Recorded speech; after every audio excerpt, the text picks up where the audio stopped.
La mañana había amanecido gris y renuente, como si los mismos cielos dudaran en iluminar lo que estaba por desarrollarse entre las antiguas piedras de la iglesia de Santa María. Una fina neblina se aferraba a las ventanas ojivales, difuminando el mundo exterior en una indistinción de acuarela, y dentro de la capilla lateral, donde esperaba la señorita Eleanor Hartley, el aire se había vuelto denso con el peculiar silencio que acompaña al abandono. Estaba sentada en el desgastado banco de madera, su vestido de novia, una cascada de seda marfil y encaje belga que había parecido tan luminoso en su alcoba esa mañana, pero que ahora se sentía pesado como una cota de malla, cada capa de tul y satén presionando sobre sus hombros con un peso creciente. 3 horas habían pasado desde la hora señalada, 3 horas marcadas por el metódico tic-tac del reloj de la iglesia, cada campanada reverberando a través de la nave vacía como una sentencia. Las flores que habían sido dispuestas con tanto esmero la noche anterior habían comenzado a marchitarse en sus recipientes, los pétalos de rosa enroscándose hacia adentro como si se retiraran de alguna amenaza invisible, y la cinta que ataba su ramo se había humedecido por sus manos temblorosas. Eleanor había observado las motas de polvo danzando en los delgados haces de luz que penetraban en la penumbra. Había contado las grietas en el suelo de piedra, había trazado con sus ojos las gastadas inscripciones en los memoriales cercanos a los difuntos de antaño, y a través de todo ello se había dicho a sí misma que debía haber alguna explicación, algún retraso razonable que pronto sería remediado por el sonido de pasos y voces y la bulliciosa conmoción de los invitados que llegaban. Pero la iglesia permanecía sepulcralmente quieta. Incluso el viejo señor Wickham, el sacristán, había cesado su nervioso merodeo y se había retirado a algún rincón distante, incapaz de soportar ser testigo de su vigilia por más tiempo.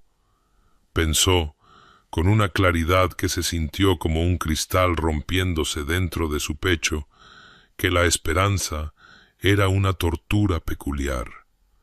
Mantenía a uno suspendido en el momento justo antes de la devastación, estirando los segundos en eternidades, transformando cada sonido distante en un rescate potencial que nunca se materializaba. La luz gris que se filtraba a través de las vidrieras no proyectaba colores alegres sobre su vestido, solo una iluminación pálida y enfermiza que la hacía pensar en fantasmas y promesas vacías. Las palabras de su madre de la noche anterior resonaban en su memoria. Mañana, querida, todos nuestros problemas serán remediados. Cuán desesperadamente habían necesitado este matrimonio, cuán fervientemente se había convencido a sí misma de que las atenciones del señor Philip Grenville se basaban en un aprecio genuino en lugar de en su modesta dote. Las advertencias susurradas por amigos, miradas de preocupación semiocultas, precauciones cuidadosamente formuladas sobre su reputación, las había descartado todas. Había elegido creer en el cuento de hadas que sus circunstancias exigían. Ahora, mientras el reloj de la iglesia daba las 11 y nadie llegaba, Eleanor sintió los primeros zarcillos fríos de la comprensión arrastrándose por su pecho, envolviendo su corazón con una certeza inexorable. Algo estaba terrible e irrevocablemente mal, y ella se sentaba sola con sus galas de boda, una novia sin novio, esperando en una iglesia que se había convertido no en un santuario, sino en un monumento a su humillación. Pero antes de que se revele el destino de nuestros amantes, suscríbete para no perderte nunca un capítulo de romance y escándalo. Y cuéntanos en los comentarios, ¿desde dónde nos estás viendo? Ahora, comencemos. La comprensión no llegó como un golpe repentino, sino como un lento ahogamiento, cada minuto hundiéndola más bajo la superficie de una verdad que había mantenido a raya con esfuerzos mentales cada vez más desesperados. Eleanor había construido elaboradas explicaciones en su mente. Un accidente de carruaje que había retrasado a los novios, un malentendido sobre la hora, alguna crisis que había requerido la atención inmediata de Philip, pero cuando el reloj dio las 11:30, incluso estas frágiles arquitecturas de esperanza se desmoronaron en polvo. Recordaba ahora, con una claridad que se sentía como un castigo, la forma en que Philip le había besado la mano en su despedida 2 noches antes, cómo le habían temblado ligeramente los dedos, cómo sus ojos no habían encontrado los de ella cuando prometió que el día de su boda lo cambiaría todo. Ella había atribuido su nerviosismo a la ansiedad del novio. Incluso lo había encontrado encantador, sin imaginar nunca que era el temblor culpable de un hombre que planeaba una traición. El compromiso en sí había sido un asunto vertiginoso. Precipitado por la muerte de su padre 6 meses antes y el posterior descubrimiento de que sus asuntos estaban en un desorden mucho mayor de lo que nadie había sospechado. La finca estaba cargada de deudas, la salud de su madre flaqueaba y las perspectivas de su hermana menor dependían precariamente de la capacidad de Eleanor para hacer un matrimonio ventajoso. Cuando el señor Philip Grenville, apuesto, encantador, poseedor de una fortuna adecuada y conexiones con el propio duque de Thornbridge, había mostrado interés en ella en la asamblea de verano, había parecido una intervención divina. Su amiga Judith la había apartado durante la celebración del compromiso y le había preguntado, con una preocupación evidente en sus amables ojos, si Eleanor estaba segura del carácter del señor Grenville, si había oído los rumores sobre sus juegos de azar y sus asociaciones con compañías dudosas, pero Eleanor había sonreído y desestimado tales habladurías como meros chismes, los murmullos celosos de quienes resentían su buena fortuna. Qué tonta parecía esa confianza ahora, sentada sola con su vestido de novia, mientras los minutos se alargaban hasta una 1/4 hora de espera. El sonido de unos pasos finalmente rompió el opresivo silencio, y el corazón de Eleanor saltó con una patética oleada de esperanza antes de reconocer que pertenecían al señor Wickham, cuyo rostro, cuando apareció en la puerta de la capilla, estaba dispuesto en una expresión de piedad tan profunda que sintió que su espalda se erguía instintivamente contra ella. «Señorita Hartley», comenzó, su voz apenas un susurro, como si hablar en voz baja pudiera de alguna manera amortiguar el golpe de lo que venía a decir. «Lamento gravemente informarle que ha habido noticias de los alojamientos del señor Grenville. Parece...». Vaciló, sus manos ancianas retorciéndose en manifiesta incomodidad, y Eleanor se encontró levantándose del banco con una extraña calma, como si se estuviera observando a sí misma desde una gran distancia.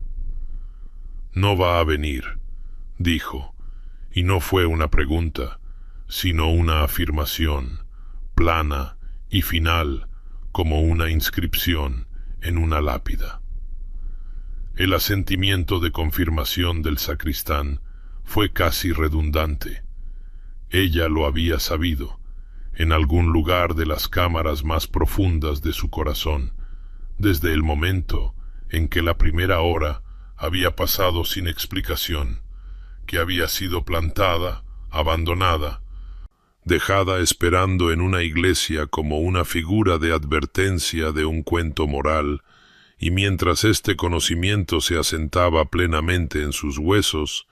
Eleanor descubrió que poseía reservas de orgullo que no sabía que existían, pues no lloró, ni gimió, ni se derrumbó, sino que simplemente recogió sus pesadas faldas en sus manos y preguntó, con una voz que apenas temblaba, si el señor Wickham podría ser tan amable de llamar a su carruaje, pues claramente no había nada más que esperar en este lugar que había prometido alegría, pero sólo había entregado la especie más exquisita de humillación. Eleanor apenas había comenzado a prepararse para partir, cuando las grandes puertas de roble de la iglesia se abrieron con una resonancia que pareció sacudir los mismos cimientos. Y en el oscuro santuario entró una figura cuya presencia transformó la atmósfera tan completamente como un relámpago transforma un cielo oscurecido. El duque de Thornbridge, pues no podía ser otro, dado el inconfundible porte de autoridad absoluta y la severa elegancia de su atuendo. Avanzó por el pasillo central con pasos largos y decididos, su gran abrigo ondeando tras él como las alas de un ángel vengador, y Eleanor, aún de pie en la capilla lateral, con su vestido de novia amontonado a su alrededor como espuma de mar, se sintió congelada en una actitud de mortificación tan completa que ni siquiera pudo reunir la voluntad para huir. Era alto, formidablemente alto, con cabello oscuro que mostraba hilos de plata en las sienes, a pesar de que sus años sumaban quizás 35, y su rostro era todo ángulos agudos y planos austeros, apuesto a la manera de un halcón o algún otro noble depredador, hermoso y terrible en igual medida. Sus ojos grises recorrieron la iglesia vacía con una expresión de furia apenas contenida, y cuando finalmente se posaron en Eleanor, de pie allí en su magnificencia nupcial, en medio de las flores marchitas y la esperanza abandonada, algo parpadeó en sus rasgos, sorpresa, quizás, o reconocimiento, o la más leve sombra de incomodidad, antes de que su semblante se endureciera una vez más en una máscara de desdén aristocrático. «Señorita Hartley, supongo», dijo, y su voz era profunda y fría como el agua de invierno, con el acento de alguien educado en Cambridge y criado en salones donde cada palabra se medía por su valor estratégico, y Eleanor, convocando reservas de dignidad de algún pozo profundo que no sabía que poseía, levantó la barbilla y encontró su mirada con toda la compostura que pudo reunir, aunque sintió que su humillación se asentaba sobre sus hombros como un manto de plomo. «Su gracia», respondió, orgullosa de que su voz emergiera firme a pesar del temblor que se había apoderado de sus miembros, y observó cómo sus ojos recorrían su vestido de novia con algo que podría haber sido desprecio o simplemente la evaluación aristocrática de quien ve claramente las pretensiones de aquellos por debajo de su posición. No hizo ninguna reverencia, no ofreció ninguna cortesía más allá de una seca inclinación de cabeza, y procedió a hablar con la franqueza directa de alguien acostumbrado a dar órdenes en lugar de conversar. Estoy buscando a mi primo, el señor Philip Grenville, quien, según entiendo, debía encontrarse con usted aquí esta mañana. La forma en que pronunció la palabra debía contenía volúmenes de escepticismo y desdén, como si la mera idea de que Philip cumpliera alguna obligación fuera risible, y Eleanor sintió que algo caliente y amargo le subía por la garganta, ya fuera rabia o dolor, no podría decirlo. El señor Grenville no está aquí, como puede observar, dijo, gesticulando con una mano enguantada hacia la iglesia conspicuamente vacía, hacia los bancos que deberían haber estado llenos de simpatizantes y testigos, pero que en cambio sólo contenían sombras y los fantasmas de sus expectativas destrozadas, y observó cómo la mandíbula del duque se tensaba, un músculo trabajando bajo la piel de una manera que sugería que estaba rechinando los dientes por alguna furia no expresada. «Ya lo veo», dijo, y ahora su mirada sobre ella contenía algo más, algo que parecía casi cálculo, como si estuviera resolviendo alguna ecuación compleja en la que ella era meramente una variable desafortunada, y Eleanor se encontró enderezando aún más la espalda, negándose a desmoronarse bajo el peso de su mirada, negándose a convertirse simplemente en otra figura lastimosa en cualquier sórdido drama que Philip Grenville hubiera escrito, negándose, sobre todo, a dejar que este hombre frío e imperioso viera cuán completamente su corazón había sido roto en este lugar que debería haber sido testigo de su alegría, pero que en cambio se había convertido en el teatro de su completa ruina. La expresión del duque cambió entonces, volviéndose algo más duro y terrible que el mero desdén, y cuando volvió a hablar, sus palabras cayeron sobre Eleanor como piedras arrojadas a aguas tranquilas, cada una creando ondas de devastación que se extendieron hacia afuera hasta que su mundo entero fue perturbado por su impacto. «Señorita Hartley, no he venido aquí en busca de mi primo por razones sentimentales, sino porque he pasado los últimos 2 días intentando desenredar los restos de sus asuntos, y lo que he descubierto es considerablemente peor que un simple fallo de valor». Hizo una pausa, pareciendo sopesar sus siguientes palabras con el cuidado de quien maneja explosivos, y Eleanor sintió que se le cortaba la respiración, un instinto advirtiéndole que cualquier revelación que viniera destrozaría las pocas ilusiones que le quedaban.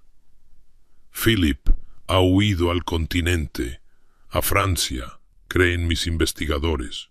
y no se ha ido solo, sino en compañía de una señora, Lucia Fairchild, una viuda de dudosa reputación con la que aparentemente ha estado enredado durante la mayor parte de 1 año.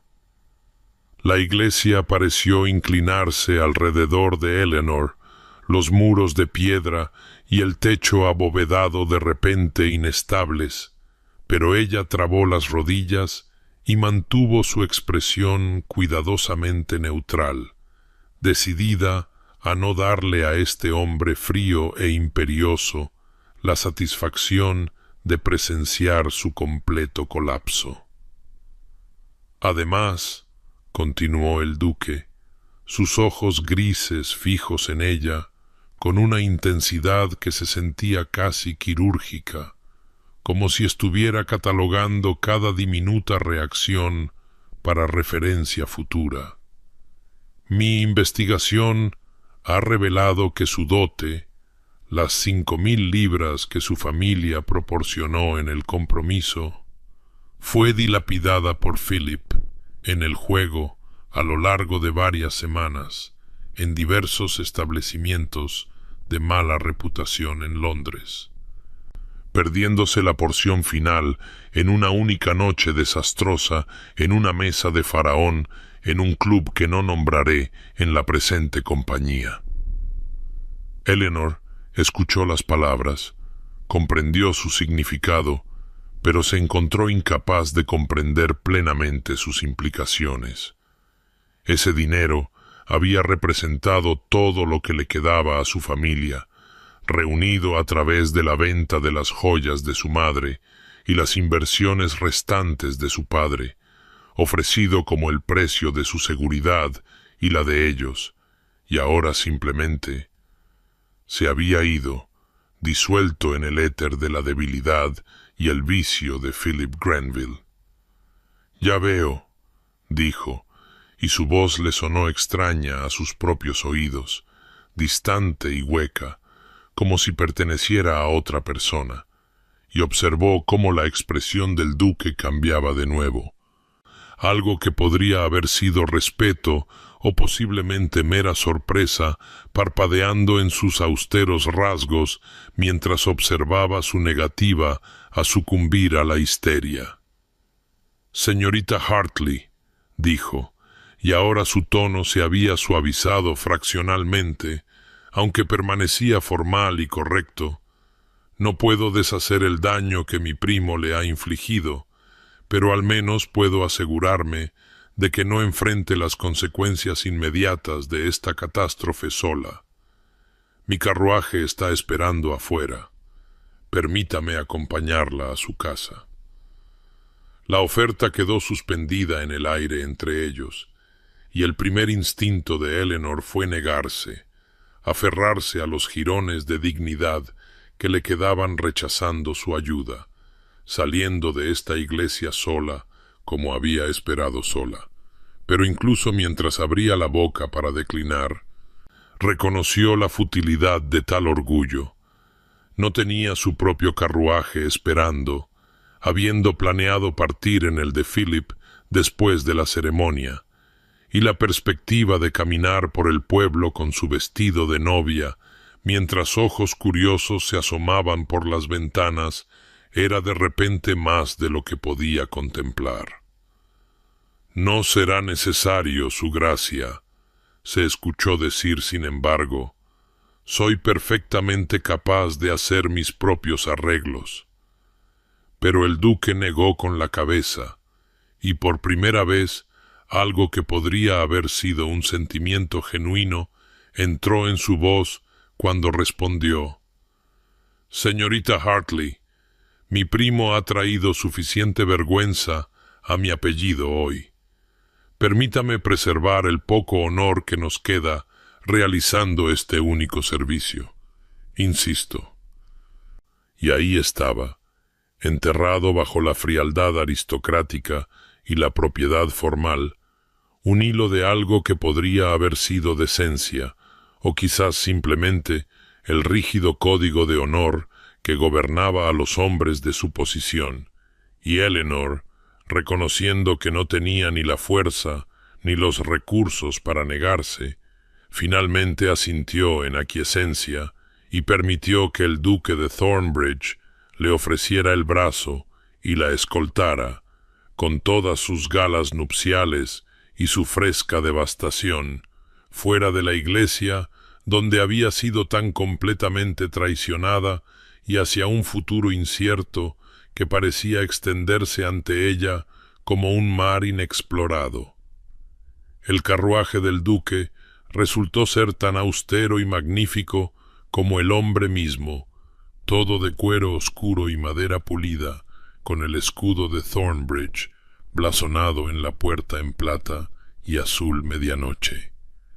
y mientras Eleanor se acomodaba en el asiento, aún abrumada por el ridículo volumen de su vestido de novia, que parecía decidido a burlarse de ella con cada crujido de seda y encaje, sintió que el peso de la catástrofe de la mañana finalmente comenzaba a penetrar en el entumecimiento que la había sostenido a través de lo peor de su humillación. El duque se sentó frente a ella, manteniendo una distancia que era tanto física como emocionalmente vasta, y mientras el carruaje se ponía en marcha, comenzando su viaje a través de la campiña otoñal hacia la modesta finca de su familia, Eleanor se encontró atrapada en un silencio tan opresivo que parecía poseer un peso real, presionando su pecho hasta que apenas podía respirar. A través de la ventana observaba el paisaje pasar. Campos dorados por la cosecha, árboles en llamas con hojas de carmesí y ámbar, el mundo entero vestido con los colores del final y la decadencia, y pensó cuán apropiado era que su vida se derrumbara en otoño, en esta estación de cosas moribundas y oscuridad creciente. El duque permanecía inmóvil como una piedra tallada, sus ojos grises fijos en algún punto más allá de la ventana, y Eleanor se preguntó qué pensamientos se movían detrás de ese semblante austero, si sentía desprecio por su estupidez al aceptar la propuesta de Philip, o simplemente la fría satisfacción de quien ha cumplido con éxito una obligación desagradable. Podía sentir cómo su compostura comenzaba a fracturarse, grietas finas apareciendo en la fachada de dignidad que había mantenido con tanto cuidado, y giró su rostro hacia la ventana para que él no observara el temblor de sus labios o la humedad que se acumulaba en sus ojos a pesar de sus mejores esfuerzos por contenerla. El primer sollozo escapó de su garganta antes de que pudiera reprimirlo, un pequeño sonido de angustia que pareció obscenamente fuerte en el espacio confinado del carruaje, y se llevó la mano enguantada a la boca, mortificada por derrumbarse ante este extraño frío e imperioso que ya tenía sobradas razones para considerarla digna de lástima. Pero entonces, con un gesto tan inesperado que la sorprendió hasta dejarla momentáneamente inmóvil, el duque metió la mano en su abrigo y sacó un pañuelo de lino fino, ofreciéndoselo sin una palabra. Y cuando Eleanor finalmente lo aceptó, sus dedos rozando los de él por un brevísimo instante, creyó detectar algo en su expresión que podría haber sido simpatía, o quizás simplemente la incomodidad de alguien poco acostumbrado a presenciar la angustia femenina. «Philip y yo nos criamos juntos después de que mis padres murieron», dijo abruptamente, su voz cortando a través de sus lágrimas con la precisión de una cuchilla. Se le dio toda ventaja, toda oportunidad de hacer algo honorable de sí mismo, y lo ha despilfarrado todo en busca del placer y la gratificación inmediata, sin importarle la destrucción que deja a su paso. Eleanor levantó los ojos hacia su rostro y vio allí una complejidad de emoción que no había esperado. Ira, ciertamente, pero también algo que parecía casi dolor. La pena particular de quien ha perdido la fe en alguien que una vez valoró. «He pasado años intentando protegerlo de las consecuencias de sus elecciones», continuó el duque, «pagando sus deudas, suavizando sus escándalos, diciéndome a mí mismo que eventualmente maduraría hacia la responsabilidad, y en cambio, esto». Su gesto abarcó a Eleanor, el vestido de novia, la totalidad del desastre, y ella se encontró asintiendo, comprendiendo que Philip Grenville había destruido más que sus sueños hoy, había traicionado más que su confianza. El carruaje giró hacia el estrecho camino que conducía a la finca de su familia, y Eleanor observó cómo la expresión del duque cambiaba al observar la modesta casa con su pintura descascarada y sus jardines descuidados. Los marcadores visibles de la pobreza distinguida que su familia había intentado ocultar, pero que eran inconfundibles para un ojo educado, y lo vio comprender plenamente, quizás por primera vez, cuán desesperadas habían sido sus circunstancias, cuán completamente la traición de Philip había devastado no solo su corazón, sino la supervivencia misma de su familia. Las semanas que siguieron a la boda abandonada de Eleanor se desarrollaron con la cualidad inexorable de una pesadilla de la que no se puede despertar. Cada día, trayendo nuevas humillaciones y crecientes catástrofes que parecían diseñadas por alguna cruel providencia para poner a prueba los límites mismos de la resistencia humana. A los 3 días de aquella terrible mañana, la historia se había extendido por la sociedad como la peste por una ciudad medieval, susurrada en los salones, discutida durante el té, adornada con cada recuento, hasta que Eleanor se encontró transformada de una joven respetable en un objeto de piedad o desdén, dependiendo del temperamento de quienes pronunciaban su nombre.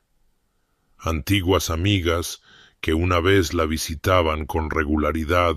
ahora cruzaban al lado opuesto de la calle cuando la encontraban en el pueblo, su incomodidad con el escándalo superando cualquier afecto genuino que pudieran haber sentido alguna vez, y Eleanor aprendió la particular y amarga lección de que la adversidad revela el verdadero carácter de los conocidos, despojando el barniz de la sociedad educada para exponer la autopreservación y la cobardía que yacen debajo. La situación financiera de su familia, ya precaria antes de la traición de Philip, se deterioró rápidamente hasta algo cercano a la desesperación a medida que los acreedores, que habían sido pacientes en anticipación del regreso de la dote, ahora exigían el pago inmediato. Y Eleanor observó cómo la salud de su madre declinaba con cada nueva crisis. La mujer mayor postrándose en cama con una enfermedad nacida tanto de la ansiedad y la vergüenza como de cualquier dolencia física. La necesidad de despedir a los sirvientes se volvió inevitable. Primero la criada de abajo, luego el mozo de cuadra, finalmente incluso la señora Carson, que había estado con la familia desde que Eleanor era una niña. Y cada partida se sintió como otra pequeña muerte, otro reconocimiento de cuán bajo habían caído y cuánto más podrían descender. La propia Eleanor comenzó la sombría tarea de catalogar qué posesiones podrían venderse, moviéndose por la casa como un tasador en una venta de bienes, asignando valor monetario a objetos que tenían principalmente un valor sentimental, y descubriendo en el proceso que el sentimiento no tenía precio en el mercado. Fue durante este período de desmantelamiento progresivo que el duque de Thornbridge se convirtió en una presencia inesperada y algo inexplicable en su vida, apareciendo a intervalos que parecían cuidadosamente calculados para coincidir con momentos de crisis particular. Su imponente figura y su austero semblante convirtiéndose en elementos extrañamente familiares en el modesto salón de su familia. Vino primero con una disculpa formal en nombre de su familia, entregada con rígida propiedad pero evidente sinceridad, y luego regresó varios días después con preguntas sobre las deudas de Philip, qué familias habían sido afectadas, qué comerciantes habían quedado sin pagar, el alcance total de la destrucción financiera de su primo, y Eleanor observó que tomaba notas meticulosas, sus ojos grises endureciéndose con cada nueva revelación de la perfidia de Philip. No entendía por qué continuaba involucrándose en sus asuntos. No podía comprender qué motivaba a un hombre de su posición a preocuparse por los restos de un escándalo que no era de su creación, pero se encontró esperando sus visitas con algo que no era ni esperanza ni temor, una emoción complicada que no tenía un nombre propio. Él observaba todo durante estas visitas: la salud declinante de su madre, la desaparición gradual de objetos familiares de la casa, las zonas desgastadas en la alfombra del salón que ya no podían ocultarse, el creciente agotamiento de la propia Eleanor mientras asumía el trabajo que antes hacían los sirvientes, y aunque decía poco, ella sentía en él una cualidad de evaluación vigilante, como si estuviera reuniendo información para algún propósito que aún no había revelado. Había algo en su manera durante estos encuentros que había cambiado desde aquel primer día terrible, un ablandamiento tan sutil que podría haber sido imaginado, visible solo en la forma en que su expresión se suavizaba fraccionalmente cuando observaba su lucha por mantener la dignidad mientras su mundo se desmoronaba. Y Eleanor se encontró preguntándose qué pensamientos se movían detrás de esa austera fachada, si veía en su resiliencia algo digno de respeto, o simplemente las patéticas luchas de alguien que se ahogaba lentamente en circunstancias fuera de su control. La investigación del duque de Thornbridge sobre las actividades de su primo había revelado un alcance de destrucción que excedía incluso sus expectativas más sombrías, pues las deudas de juego de Philip no solo habían afectado a una o dos familias, sino que habían creado una red de devastación financiera que se extendía por el condado como raíces de roble venenoso, cada transacción conectada a otra hasta que surgió la imagen completa de un hombre que había traicionado sistemáticamente a todos los que fueron lo suficientemente tontos como para confiar en él. Y mientras Alexander se sentaba en su estudio revisando los libros de contabilidad y las cartas que su abogado había compilado, sintió que algo cambiaba dentro de él, una furia fría dando paso a algo más complejo y considerablemente más peligroso para su paz mental.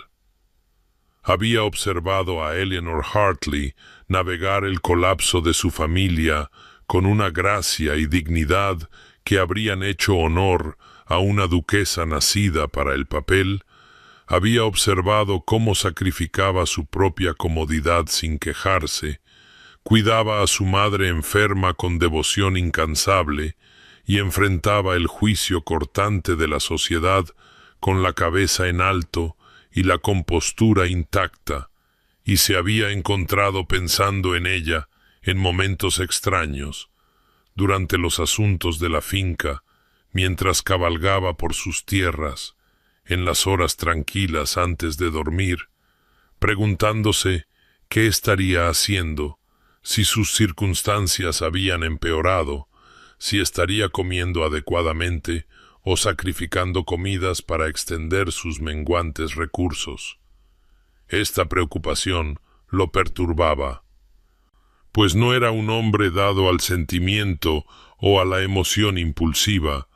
Había construido su vida sobre la lógica y el deber y el cuidadoso manejo de las emociones. Sin embargo,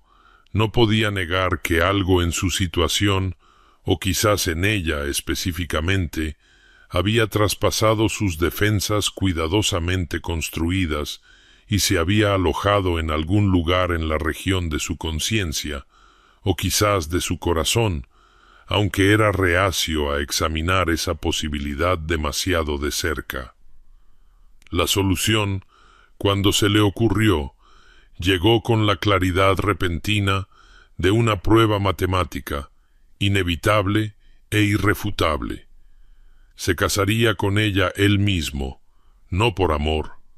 pues apenas sabía lo que significaba esa palabra más allá de la poesía y las canciones, sino por un reconocimiento calculado de que tal unión serviría a múltiples propósitos simultáneamente, restaurando el honor de su familia, proporcionando a Eleanor y a su familia seguridad y quizás aquietando la extraña inquietud que lo había atormentado desde aquella mañana en la iglesia cuando la encontró por primera vez con su vestido de novia arruinado, toda dignidad y devastación. Llegó a la finca de su familia en una tarde gris que amenazaba con lluvia. Fue conducido al salón donde habían desaparecido aún más muebles desde su última visita, y encontró a Eleanor sola, su madre presumiblemente todavía confinada en su dormitorio, y observó las sombras bajo sus ojos, el ligero temblor en sus manos mientras le ofrecía un té que apenas podían permitirse, la postura orgullosa de sus hombros, incluso mientras su mundo se desmoronaba a su alrededor. «Señorita Hartley», comenzó, prescindiendo de cortesías preliminares porque sospechaba que ella no tenía tiempo ni paciencia para las sutilezas sociales, «tengo una propuesta que hacer que creo resultará ventajosa para nuestras respectivas circunstancias». Observó la cautela parpadear en su rostro, el retroceso instintivo de quien ha aprendido que no se debe confiar en las propuestas de los caballeros, y continuó antes de que ella pudiera negarse a escucharlo. «Estoy proponiendo matrimonio, un arreglo práctico que proporcionaría a su familia seguridad financiera inmediata y le devolvería la posición en la sociedad que las acciones de mi primo destruyeron». La conmoción en su rostro fue absoluta. Su taza de té se congeló a medio camino de sus labios antes de que la dejara con manos temblorosas. «Su gracia, no puedo. No aceptaré una oferta hecha por lástima u obligación», dijo, su voz firme a pesar de la palidez de sus mejillas, y él sintió una oleada de admiración por su orgullo, incluso mientras lo reconocía como el principal obstáculo para su salvación. «Esto no es lástima», replicó con una brusquedad nacida de su propia incomodidad con las emociones que se agitaban bajo su austera fachada. «Es una restitución por las acciones de mi familia y una solución práctica a circunstancias que no nos benefician a ninguno de los dos en su estado actual». Negociaron entonces, no como pretendiente y amada, sino como dos partes de un acuerdo comercial, discutiendo acuerdos y expectativas con una franqueza que habría escandalizado a la sociedad educada, y cuando ella finalmente, a regañadientes, aceptó, su aceptación entregada no con alegría, sino con la sombría resignación de quien reconoce la necesidad, Alexander se dijo a sí mismo que la extraña opresión en su pecho era simplemente la satisfacción de un problema resuelto, y no en absoluto los primeros indicios de algo mucho más peligroso e infinitamente más complicado. La segunda boda tuvo lugar en una mañana de finales de invierno, cuando la escarcha aún se aferraba a las ventanas de la iglesia y la pálida luz del sol que se filtraba a través de las vidrieras no tenía calor. 3 meses casi exactos después de aquella primera y terrible ceremonia que nunca fue, y Eleanor estaba de pie en el mismo vestíbulo con un vestido diferente, más simple, más sombrío. La seda marfil comprada por el abogado del duque y entregada en su casa con eficiencia profesional, y no sentía nada más que un peculiar entumecimiento, como si alguna parte esencial de sí misma hubiera sido cuidadosamente extirpada y guardada donde ya no pudiera ser dañada. El contraste entre los 2 días de boda la golpeó con un simbolismo casi mítico. Donde una vez había habido la promesa de invitados y celebración, ahora solo estaban los testigos necesarios, el vicario que se había compadecido de su abandono, ahora oficiando su rescate, con un alivio apenas disimulado de que el escándalo se resolvería adecuadamente, y donde una vez había albergado sueños tontos de afecto, si no de amor, ahora se acercaba al altar con el sombrío pragmatismo de quien entra en un contrato de negocios, que era, se recordó a sí misma, precisamente lo que era este arreglo. Alexander esperaba con su habitual dignidad austera, su expresión sin revelar nada de los pensamientos que se movían detrás de aquellos ojos grises, y cuando ocupó su lugar a su lado, notó la cuidadosa distancia que mantenía, como si incluso en este momento de unión legal estuviera estableciendo los límites que gobernarían su vida de casados. La ceremonia transcurrió con rápida eficiencia. Las antiguas palabras que deberían haber llevado el peso del romance y la promesa cayendo en cambio como monedas contadas. Cada frase una transacción,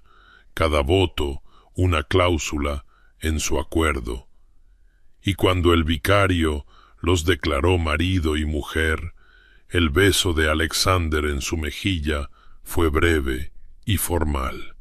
el roce de sus labios tan impersonal como una firma en un documento. Eleanor se movió durante el resto del día como si se observara a sí misma desde una gran distancia, viendo a esta mujer, que ahora era duquesa, aceptar las felicitaciones de los pocos testigos, firmar su nuevo nombre en el registro parroquial con una mano que no temblaba porque no se lo permitiría, aceptar el brazo de su nuevo esposo para el camino hacia el carruaje que los llevaría a Thornbridge Manor. El viaje transcurrió en casi silencio. El paisaje invernal pasando por las ventanas, mientras dentro del carruaje prevalecía un frío que no tenía nada que ver con el clima, y Eleanor se encontró recordando aquel primer viaje en carruaje cuando había llorado y él le había ofrecido su pañuelo, preguntándose si él también estaría pensando en ese día y en lo lejos que habían viajado para llegar a este extraño destino. La noche los encontró en la gran mansión que ahora era su hogar, cenando en estado formal en extremos opuestos de una mesa que podría haber sentado a 20 personas, y cuando la interminable comida finalmente concluyó, Alexander la acompañó a sus aposentos, notablemente separados de los suyos, con una cortesía que de alguna manera enfatizaba la naturaleza transaccional de su unión más de lo que cualquier frialdad podría haberlo hecho. «Espero que encuentre todo a su satisfacción», dijo, su voz cuidadosamente neutral, y ella respondió con igual formalidad que estaba segura de que así sería, y luego él se inclinó ligeramente y se fue. Y Eleanor se quedó sola en habitaciones más lujosas que cualquiera que hubiera habitado jamás, y sintió que todo el peso de la comprensión se asentaba sobre ella. Había escapado de la ruina financiera y la desgracia social, había asegurado el futuro de su familia y recuperado una posición en la sociedad, pero lo había hecho sepultándose en un matrimonio que nunca albergaría calidez o afecto genuino, y mientras se preparaba para dormir en su solitaria alcoba, se hizo un voto silencioso de que nunca cometería el error de esperar más de lo que se había negociado explícitamente, que nunca se permitiría el peligroso lujo de imaginar que el deber podría de alguna manera transformarse en devoción, que protegería lo que quedaba de su corazón detrás de muros que nadie, ni siquiera el complicado y austero hombre que ahora era su esposo, volvería a traspasar. Thornbridge Manor se alzaba en el paisaje como algo salido de un sueño febril, todo piedra gris y chimeneas imponentes y ventanas que atrapaban la delgada luz invernal y la reflejaban con una frialdad que parecía penetrar hasta los huesos de Eleanor mientras el carruaje tomaba la última curva del camino y la entregaba a lo que ahora sería su hogar, y se encontró pensando que la casa se adecuaba perfectamente a su nuevo esposo. Impresionante, imponente, hermosa en su forma austera y completamente impenetrable a cualquier calidez o sentimiento genuino. El personal reunido para recibir a su nueva duquesa superaba las 30 personas, y Eleanor avanzó por la fila con la cuidadosa gracia que había cultivado durante aquellas terribles semanas después de su abandono, aprendiendo cada nombre y posición mientras era agudamente consciente de sus miradas evaluadoras, su curiosidad sobre la mujer con la que su amo se había casado tan repentinamente y bajo circunstancias tan peculiares, y se preguntó qué historias les habrían llegado, qué chismes habían precedido su llegada, si sabían que había sido plantada en el altar antes de convertirse en duquesa. La señora Hendricks, el ama de llaves, le mostró habitaciones de tal magnificencia que Eleanor se quedó momentáneamente sin aliento. Salones amueblados con piezas que pertenecían a museos, un salón de baile que podía albergar a 200 invitados, una sala de música con un pianoforte más valioso que toda la antigua propiedad de su familia, y con cada cámara a la que entraban, Eleanor sentía que el peso de su nueva posición se asentaba más pesadamente sobre sus hombros, la comprensión de que ahora era la señora de un establecimiento cuyo gasto anual probablemente excedía lo que su familia había poseído en total. Alexander mantenía su cuidadosa distancia, apareciendo en las comidas con puntual formalidad y marchándose de nuevo con igual prontitud, sus conversaciones limitadas a cortesías necesarias y breves intercambios sobre asuntos domésticos, y Eleanor aprendió rápidamente el ritmo de su nueva vida. El desayuno tomado en solitaria dignidad en sus aposentos, las mañanas pasadas con la señora Hendricks revisando menús y cuentas del hogar, las tardes en la pequeña sala de estar que había sido designada como su dominio personal, las noches cenando con un esposo que se sentaba a 12 pies de distancia y bien podría haber estado en otro país por toda la conexión que existía entre ellos. Sin embargo, ella lo observaba, pues había poco más que ocupara su atención en esas primeras semanas, y notó cosas que la sorprendieron. La forma en que hablaba a los sirvientes con genuina cortesía, en lugar de condescendencia aristocrática, cómo sabía los nombres de los mozos de cuadra y preguntaba por sus familias, la paciencia que mostraba con sus caballos, especialmente con una yegua gris envejecida que claramente había sobrevivido a su utilidad, pero que era mantenida en un cómodo retiro, porque, como escuchó decir a un mozo, su gracia no soportaba deshacerse de una vieja amiga que había servido fielmente. Estos pequeños destellos de su carácter la turbaban, pues sugerían profundidades bajo la superficie austera que complicaban su situación, hacían más difícil mantener la distancia emocional que se había jurado preservar, y se encontraba despierta en su lujosa alcoba, toda cortinas de seda y sábanas finas, y una soledad más profunda que cualquiera que hubiera conocido en la pobreza, preguntándose si había cambiado una forma de miseria por otra, si una vida de comodidad sin conexión resultaría más difícil de soportar de lo que había sido la lucha financiera, y comprendiendo con una claridad que no traía consuelo, que se había convertido exactamente en lo que había jurado nunca ser, una mujer atrapada en un matrimonio de conveniencia,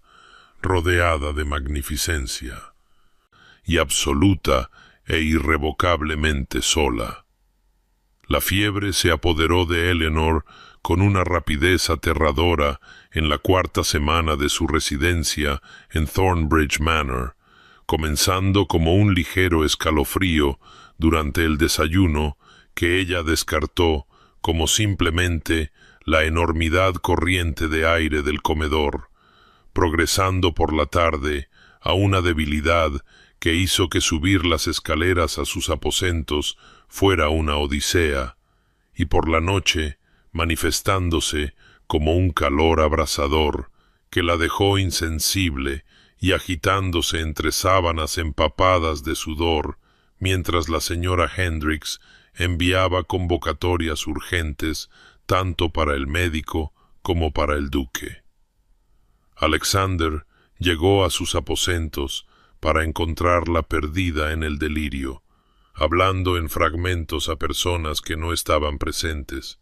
suplicando a Philip que no la dejara, rogando a su padre que no forzara el matrimonio, susurrando entrecortadamente sobre la iglesia y la espera y el terrible momento en que comprendió que nadie vendría.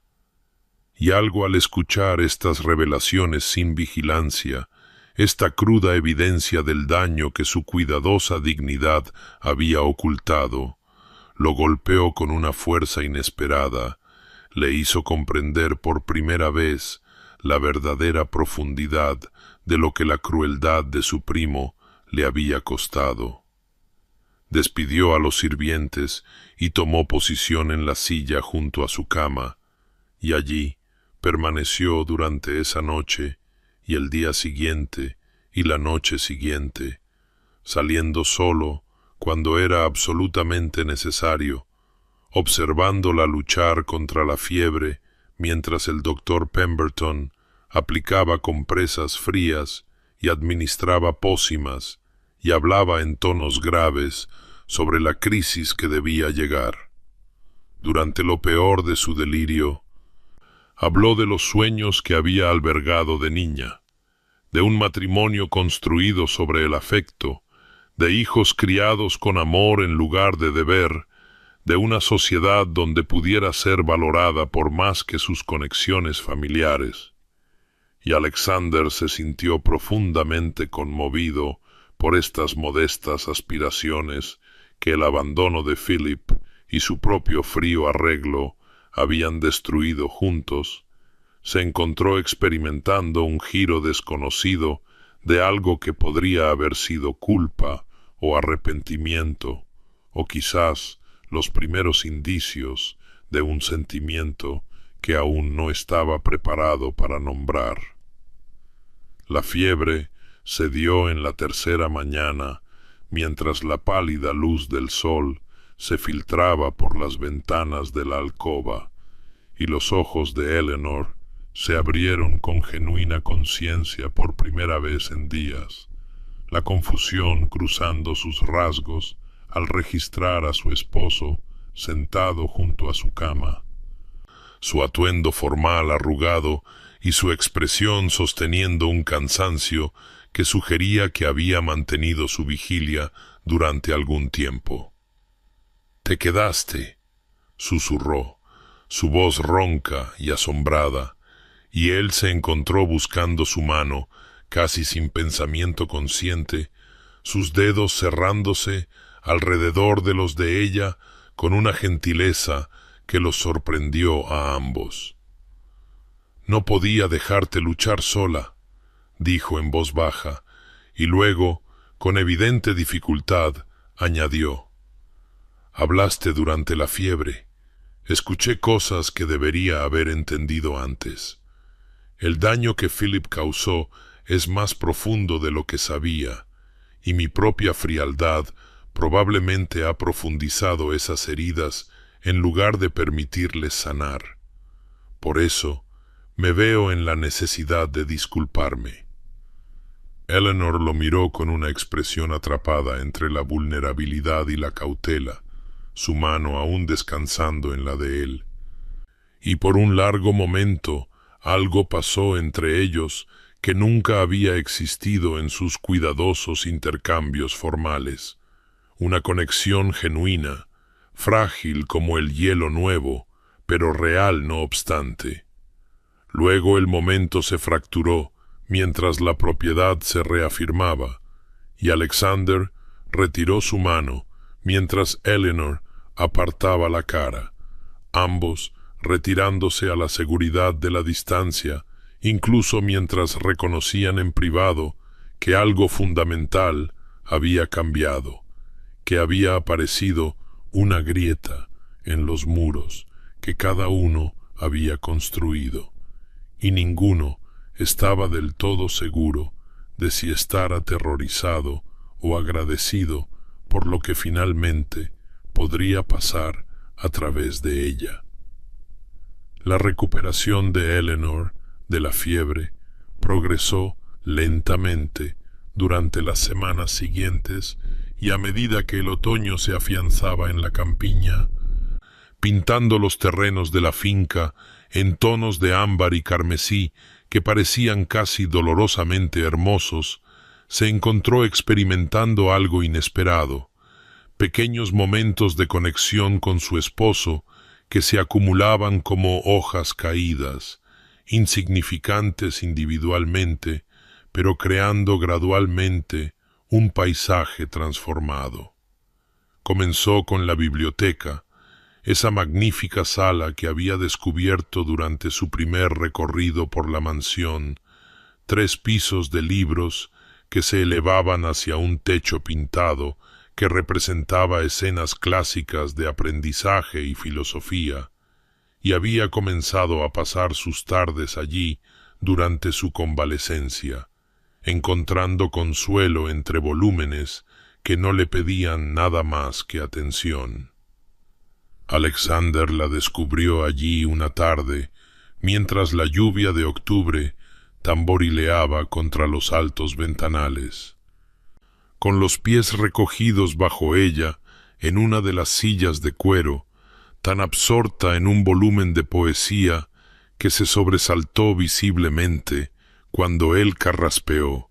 y algo en su expresión desprevenida, placer interrumpido en lugar de deber cumplido, lo hizo detenerse en la puerta con una vacilación desconocida. «No quise molestarte», dijo en voz baja, y ella notó que él también sostenía un libro. Claramente había venido por sus propios motivos, en lugar de buscarla, y la comprensión de alguna manera hizo su presencia menos amenazante, transformó el momento de una interacción formal en una convergencia accidental. Compartieron el espacio esa noche en un silencio sociable,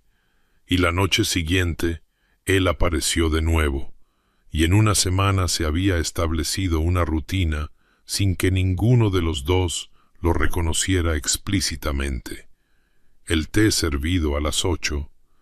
los dos acomodándose en sus respectivas sillas, leyendo u ocasionalmente discutiendo algún pasaje que había captado su atención, la conversación fluyendo más naturalmente en este espacio neutral de lo que jamás lo había hecho a través de la formal extensión de la mesa del comedor. Alexander comenzó, casi tentativamente, a compartir detalles de los asuntos de la finca con ella, preguntando sus opiniones sobre asuntos que fácilmente podría haber guardado para sí mismo, y Eleanor se encontró respondiendo con opiniones que no sabía que poseía, sugerencias extraídas de la gestión más modesta de su propia familia y sus observaciones sobre el bienestar de los arrendatarios. Y notó su expresión cuando propuso un sistema de ayuda invernal que preservaría la dignidad al tiempo que proporcionaría la asistencia necesaria. La sorpresa dando paso a la consideración y luego al respeto que la calentó más de lo que deseaba admitir. Su aprecio por su inteligencia se manifestaba en pequeños gestos que podrían haber parecido insignificantes para un observador, pero que para Eleanor se sentían monumentales después de meses de ser tratada como una necesidad decorativa. Comenzó a buscar su opinión antes de tomar decisiones sobre asuntos domésticos. Se remitía a su juicio con respecto al personal, implementaba sus sugerencias y le daba crédito públicamente cuando resultaban exitosas, y sintió que algo largamente dormido se agitaba dentro de ella. Un sentido de valía más allá de sus conexiones familiares o su idoneidad como esposa. Luego llegó la noche en que estaban revisando juntos los informes agrícolas y ella hizo una observación sobre la rotación de cultivos que lo hizo reír. Una diversión genuina en lugar de un reconocimiento cortés. Y sus ojos se encontraron a través de la pequeña mesa que habían colocado entre sus sillas. Y Eleanor se encontró sonriendo a su vez, la expresión sintiéndose extraña en su rostro después de tantos meses de cuidadosa neutralidad, y por un momento algo pasó entre ellos que no era ni deber ni arreglo, sino simplemente dos personas descubriendo un placer inesperado en la compañía del otro. Ninguno de los dos habló de ello después, ambos retirándose a una formalidad familiar como por acuerdo tácito. Pero Eleanor se quedó despierta esa noche pensando en el sonido de su risa y en cómo sus severos rasgos se habían transformado con genuino placer, y comprendió con una claridad que traía tanto esperanza como terror que los muros que había construido alrededor de su corazón comenzaban a desarrollar fisuras, que a pesar de cada voto que había hecho para protegerse, estaba empezando a preocuparse por su esposo de maneras que iban mucho más allá de los términos de su cuidadoso arreglo. El anuncio del baile de invierno de Thornbridge llegó con la primera nevada de diciembre, una obligación social que Alexander no podía evitar razonablemente dada su posición, y Eleanor recibió la noticia con un pavor que se manifestó como un peso físico en su pecho. La perspectiva de enfrentarse a la sociedad como la duquesa de Thornbridge, de pararse ante aquellos que habían presenciado o susurrado sobre su humillación, la llenó de una ansiedad que no pudo ocultar por completo a pesar de sus mejores esfuerzos por mantener la compostura. Se sometió a las pruebas con la modista que Alexander había convocado desde Londres, aceptando la creación de un vestido de seda de un profundo color zafiro que la mujer insistía sería la perfección misma, pero Eleanor solo veía otro disfraz para otra actuación, otra prueba que podría fallar ante un público ansioso por encontrarla deficiente. La noche del baile llegó fría y cristalina, la mansión resplandeciente de velas y llena de la flor y nata de la sociedad, y Eleanor descendió la escalera principal sintiéndose muy parecida a cómo se había sentido en aquella iglesia meses atrás, en exhibición, vulnerable, esperando el juicio, hasta que llegó al último escalón y encontró a Alexander esperándola allí, algo en su expresión mientras la observaba que le cortó la respiración, una calidez en su mirada que no era ni obediente ni distante, sino genuinamente apreciativa, casi posesiva. Le ofreció el brazo y se inclinó lo suficiente como para susurrar: «Estás magnífica, y seré la envidia de todos los hombres presentes». Y aunque sabía que tales palabras probablemente eran mera cortesía, la calmaron mientras se dirigían al salón de baile para recibir a sus invitados. Sintió las miradas, escuchó los susurros que quizás no eran tan discretos como sus hablantes imaginaban, captó fragmentos de especulación sobre el matrimonio apresurado y qué desesperación había llevado a un duque a rescatar los despojos de Philip Grenville. Y mantuvo la compostura por pura fuerza de voluntad, sonriendo graciosamente y respondiendo a las amabilidades con una dignidad que le costó más de lo que nadie podría saber. Entonces Alexander la llevó a la pista para el primer baile, y mientras su mano se posaba en su cintura y comenzaban a moverse a través de las figuras del vals, Eleanor se volvió súbita e intensamente consciente de él de una manera que trascendía su creciente amistad. La fuerza de su mano guiándola, la forma en que la miraba como si fuera la única persona en el abarrotado salón de baile,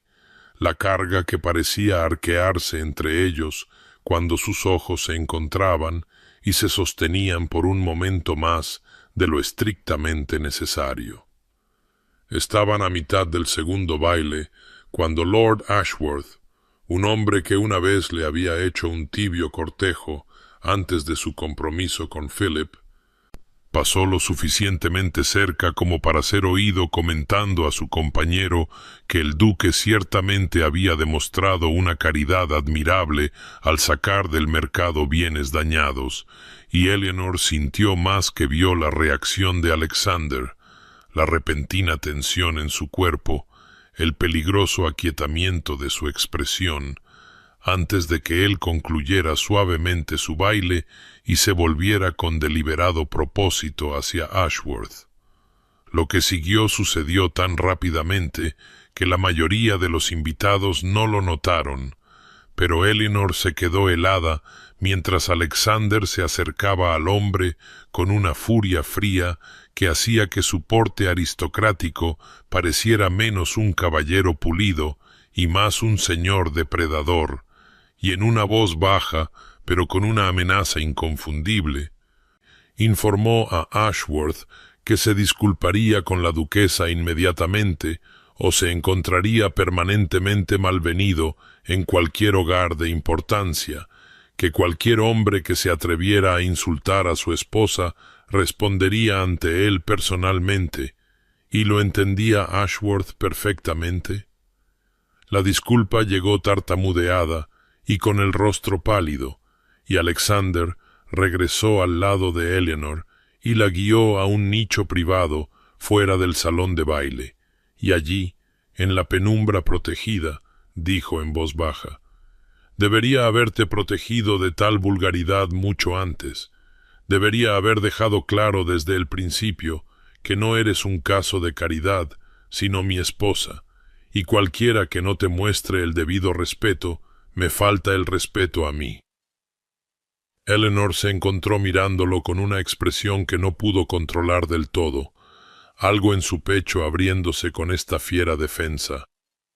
Esta reclamación pública que iba mucho más allá de los términos de su arreglo, y cuando finalmente encontró su voz, dijo suavemente: «No tenías que hacer eso. Estoy acostumbrada a manejar tales comentarios». Pero él negó con la cabeza y respondió: «Quizás no deberías tener que estarlo, y quizás estoy cansado de fingir que nuestro matrimonio es meramente un arreglo conveniente cuando te has vuelto mucho más importante para mí de lo que la conveniencia podría explicar jamás». Y Eleanor sintió que las últimas de sus barreras, cuidadosamente mantenidas, comenzaban a desmoronarse. Sintió que se ablandaba hacia este hombre que había comenzado como su renuente salvador y se estaba convirtiendo, a pesar de todas sus resoluciones de proteger su corazón, en alguien sin quien ya no podía imaginar vivir. El invierno se instaló en Thornbridge Manor con una quietud que parecía amortiguar el mundo más allá de los límites de la finca, la nieve cayendo en un silencio constante durante las noches de enero y transformando los terrenos en algo sacado de un cuento de hadas. Y a medida que el frío se intensificaba y la oscuridad llegaba temprano, Eleanor y Alexander se encontraron pasando más horas en la biblioteca, ese santuario que se había convertido en el hogar más verdadero que ninguno de los dos había conocido, donde el fuego ardía brillante y el mundo exterior con todas sus expectativas y juicios no podía penetrar. Su ritual nocturno había evolucionado más allá del silencio sociable a algo más íntimo. Conversaciones que comenzaban con asuntos de la finca o algún pasaje de un libro, pero que, gradualmente, casi imperceptiblemente, se adentraban en territorios que ninguno esperaba explorar, confesiones ofrecidas con vacilación al principio y luego con creciente confianza a medida que descubrían el uno en el otro una comprensión que ninguno había encontrado en otro lugar.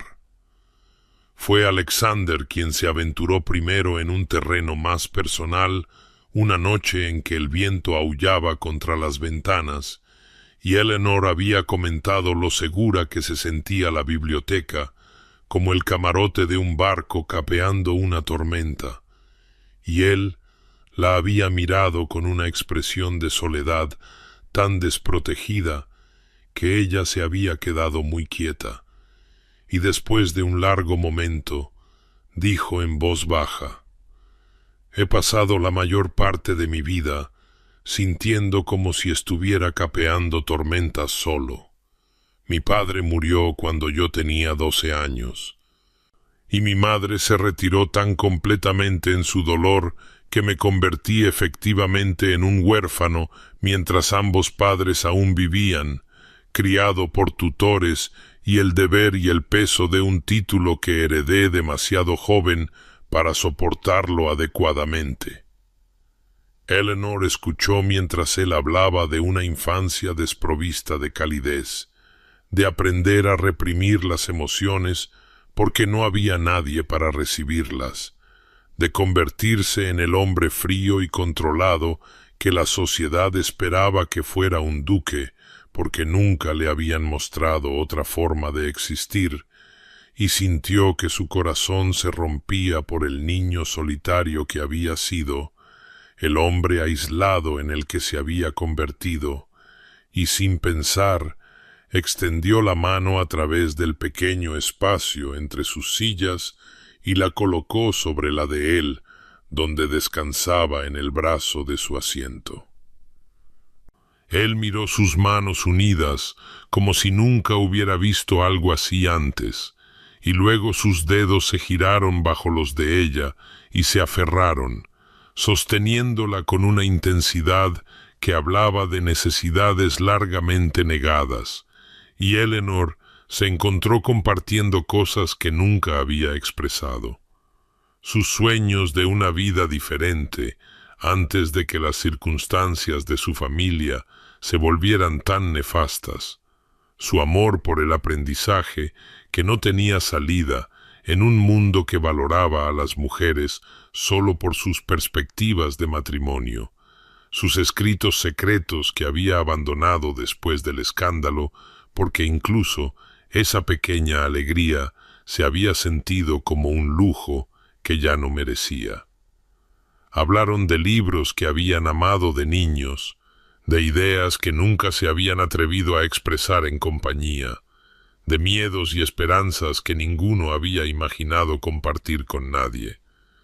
Y Eleanor se dio cuenta con una claridad que era a la vez estimulante y aterradora de que este encuentro de mentes y almas en una conversación honesta, era una forma de intimidad más profunda de lo que había imaginado, que se estaba enamorando no a pesar de su arreglo, sino debido a estos momentos en los que se encontraban como iguales, como compañeros, como dos personas que descubrían que bajo sus exteriores, cuidadosamente construidos, vivían espíritus afines que habían estado solos durante demasiado tiempo.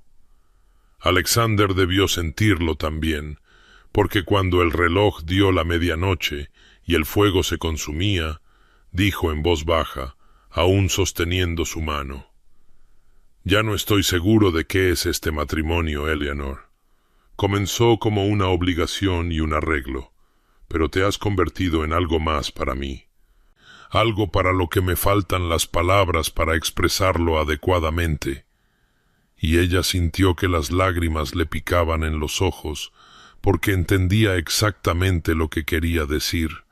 Sentía la misma confusión y esperanza y terror. Quería decirle que se estaba enamorando de él, pero no podía reunir el coraje. Solo pudo apretar su mano y susurrar: «Lo sé, yo también siento este cambio entre nosotros, y confieso que no sé qué hacer con estos sentimientos». Y se quedaron allí, a la luz moribunda del fuego, tomados de la mano como jóvenes amantes, ambos conscientes de que estaban al borde de un precipicio que requeriría un coraje que ninguno estaba seguro de poseer, ambos luchando contra la vulnerabilidad que el amor exigía, incluso mientras se sentían atraídos inexorablemente hacia él, el uno hacia el otro, hacia un futuro que ninguno había planeado, pero que ambos comenzaban a desear desesperadamente. La primavera llegó tímidamente a Thornbridge Manor, campanillas de invierno abriéndose paso a través de la última helada y el canto de los pájaros regresando a los jardines, y con ella llegó una transformación en la casa tan sutil e inevitable como el cambio de estación. Alexander y Eleanor, moviéndose a través de sus días con una conciencia del otro que era a la vez estimulante y aterradora, sus conversaciones profundizándose, sus silencios volviéndose más cómodos, sus manos encontrando razones para tocarse al pasar con una electricidad que ninguno reconocía del todo, pero que ambos sentían agudamente, hasta que una mañana, a principios de marzo, mientras Eleanor arreglaba flores en el salón matutino, escuchó voces alzadas desde el estudio de Alexander, una conmoción lo suficientemente inusual en su bien ordenada casa como para que dejara sus tijeras y se moviera hacia el sonido, llegando a la puerta del estudio justo cuando se abría para revelar el rostro de Alexander, contraído en líneas de una furia tan fría que se detuvo en seco, y entonces vio quién estaba detrás de él y sintió que el mundo se inclinaba enfermizamente bajo sus pies. Philip Grenville no se parecía en nada al encantador sinvergüenza que la había cortejado hacía un año. Estaba más delgado, más andrajoso, con la apariencia disipada de un hombre que había vivido demasiado duro y se encontraba al final de sus recursos, tanto financieros como personales. Y cuando sus ojos se encontraron con los de Eleanor, contenían una mezcla de vergüenza y cálculo desesperado que le erizó la piel, incluso mientras sentía, con cierta sorpresa, nada de la devastación que podría haber esperado, ningún remanente del desamor que él había causado, solo una piedad distante por esta patética criatura que una vez había tenido el poder de destruir su mundo. Alexander se movió para interponerse entre Eleanor y su primo con una protección instintiva y absoluta, y con una voz que podría haber congelado la mañana de primavera dijo: «Mi esposa no tiene por qué ser sometida a tu presencia. Expondrás tu asunto rápidamente y luego te retirarás de mi casa y no volverás jamás». Pero Philip, con la imprudencia de los verdaderamente desesperados, pasó junto a Alexander y se dirigió a Eleanor directamente, balbuceando disculpas que sonaban ensayadas y falsas, hablando de circunstancias fuera de su control y errores que lamentaba, pidiéndole que intercediera ante Alexander en su nombre, que convenciera al duque de extender la caridad familiar a un primo que no tenía a dónde más ir. Eleanor encontró su voz, aunque parecía venir de una gran distancia, clara y firme, a pesar de la irrealidad del momento, y dijo en voz baja: «Usted destruyó mi vida sin un momento de vacilación, señor Grenville. Me dejó esperando en esa iglesia durante horas, robó mi dote, arruinó las circunstancias de mi familia y mi reputación, y desapareció sin siquiera la cortesía de una nota de explicación, y ahora viene aquí buscando mi ayuda». Y lo vio estremecerse, pero continuó: «Descubro que no tengo nada para usted, señor, ni ira, ni perdón, nada en absoluto, salvo quizás piedad por haberse convertido en esta cosa hueca. Y le agradezco su crueldad porque me trajo aquí, a esta vida, a un matrimonio que ha demostrado ser mucho más valioso que cualquier cosa que usted podría haber ofrecido». Alexander la miraba con una expresión de orgullo feroz y algo más profundo, algo que le cortó la respiración, pero Philip, sintiendo que su vía de apelación se cerraba, se volvió desagradable en su desesperación y espetó que, por supuesto, ella defendería a Alexander, el perfecto Alexander, a quien todo le había sido entregado por accidente de nacimiento, que nunca había tenido que luchar o comprometerse, que siempre había sido el favorito de su abuela, mientras que Philip no recibía más que críticas y comparaciones, que probablemente había orquestado la ruina de Philip solo para robarle a Eleanor. La acusación era tan absurda que Eleanor podría haberse reído si la reacción de Alexander no hubiera sido tan inmediata y peligrosa. Cruzó la habitación en 3 zancadas y agarró a Philip por el cuello con una violencia que nunca había imaginado que fuera capaz, y a través de dientes apretados dijo: «No hablarás de ella, No pensarás en ella. Te irás de esta casa inmediatamente, y si alguna vez te le acercas de nuevo, te destruiré tan completamente que desearás no haber nacido, ¿me entiendes? Y había algo en su voz más allá de la mera ira, una reclamación feroz que hizo que el corazón de Eleanor se acelerara.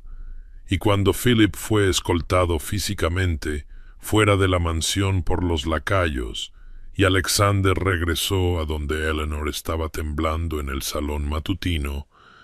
le tomó las manos y dijo con una intensidad que bordeaba la desesperación: «Tú vales 1000 como él, vales todo, y pasaré lo que quede de mi vida asegurándome de que nunca más dudes de esa verdad». Eleanor mantuvo la compostura durante el resto de esa terrible mañana, asintiendo cortésmente cuando Alexander le aseguró que se harían arreglos para garantizar que Philip nunca más los molestara, aceptando el té de sirvientes preocupados que habían presenciado lo suficiente de la escena como para saber que algo significativo había ocurrido. Sentada en el salón con las manos cruzadas en el regazo, como si simplemente estuviera cansada en lugar de desmoronándose por dentro. Pero en el momento en que estuvo sola, huyó a los jardines donde la primavera se desplegaba, desafiando el invierno que aún atenazaba su corazón, y allí,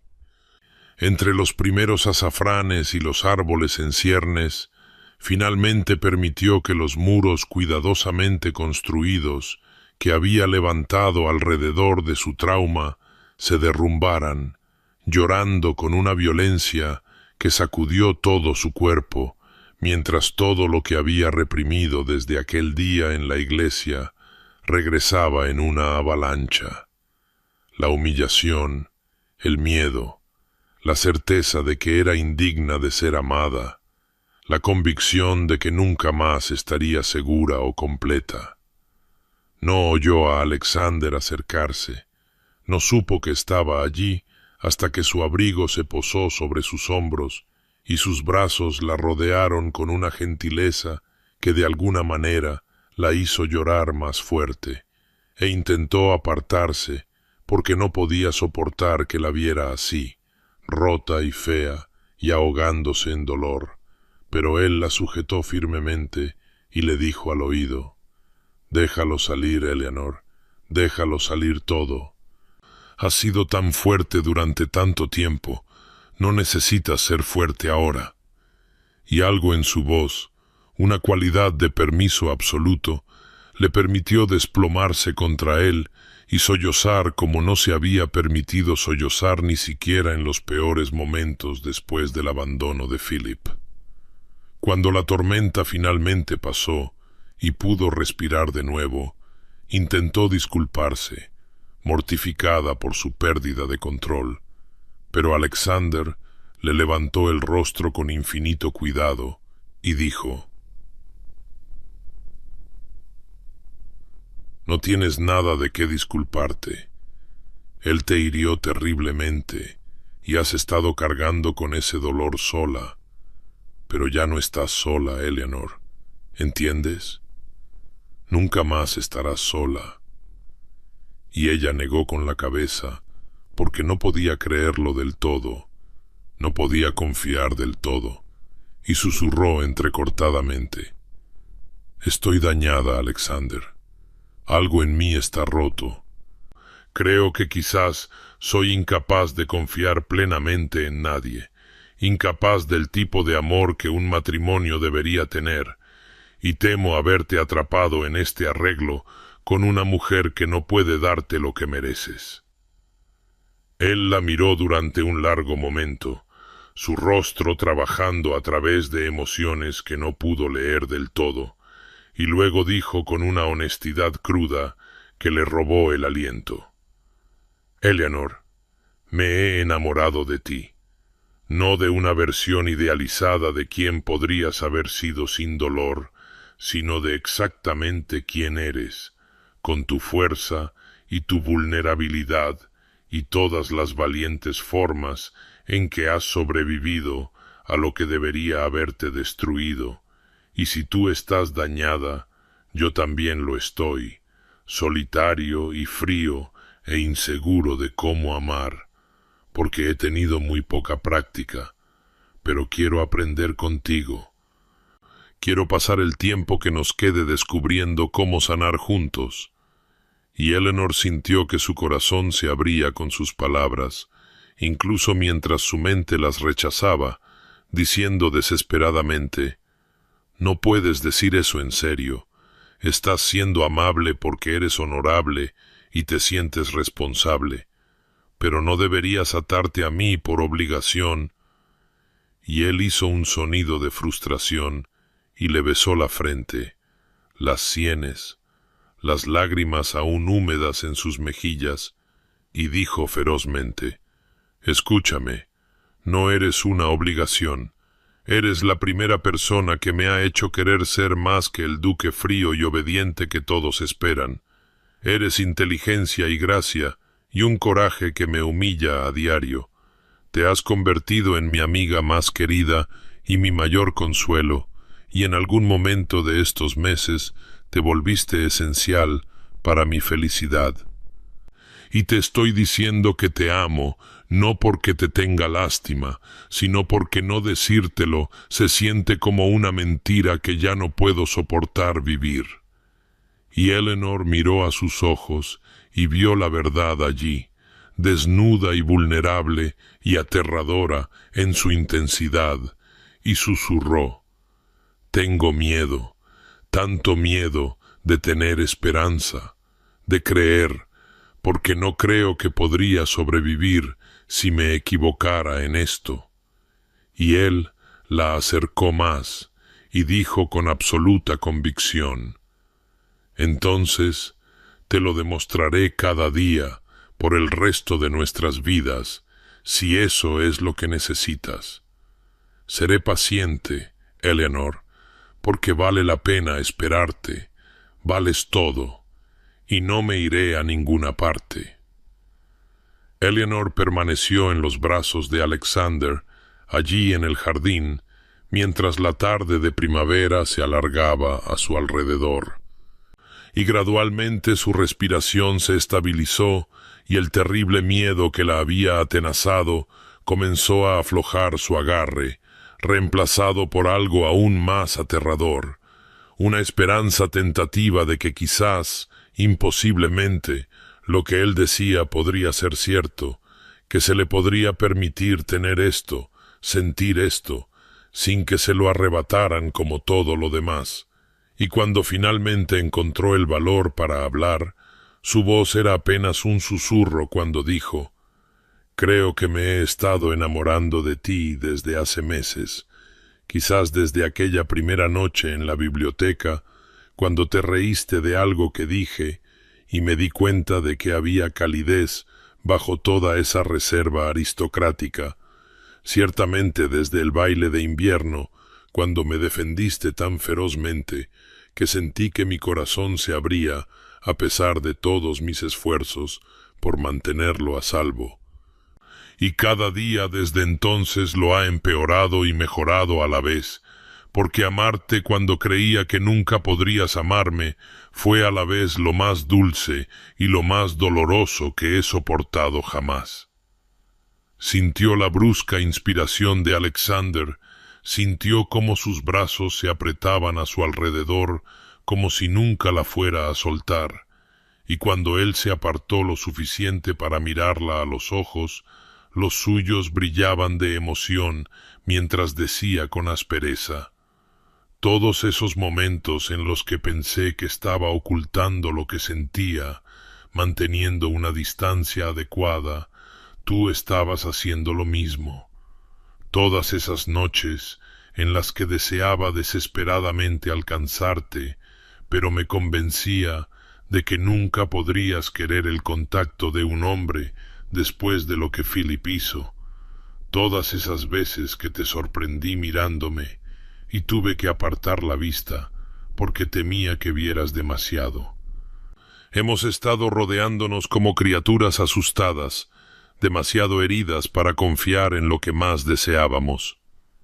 Y Eleanor sintió que la risa brotaba a través de sus lágrimas, porque era absurdo y hermoso, y tan perfectamente ellos, esta cuidadosa danza que habían estado realizando cuando podrían haber sido simplemente honestos. Y Alexander sonrió ante su risa y trazó la curva de su mejilla con tal ternura que ella tembló y dijo: «Amo el sonido de tu risa, amo tu inteligencia y tu coraje, y la forma en que tratas a cada persona con dignidad, sin importar su posición. Amo cómo te muerdes el labio inferior cuando te concentras en un libro, y cómo tarareas sin darte cuenta cuando arreglas flores. Amo que seas amable, sin ser débil, y fuerte, sin ser dura. Y amo que de alguna manera le hayas enseñado a este duque frío y distante a sentir de nuevo, a tener esperanza, a querer algo más allá del mero deber y la obligación». Eleanor levantó la mano para tocar su rostro, maravillándose del permiso para hacerlo, de la forma en que él se inclinó hacia su toque como si fuera algo precioso, y ella dijo: «Entonces quizás podríamos intentar algo radical y simplemente ser honestos el uno con el otro a partir de este momento. No más esconderse, no más fingir que esto es meramente un arreglo conveniente,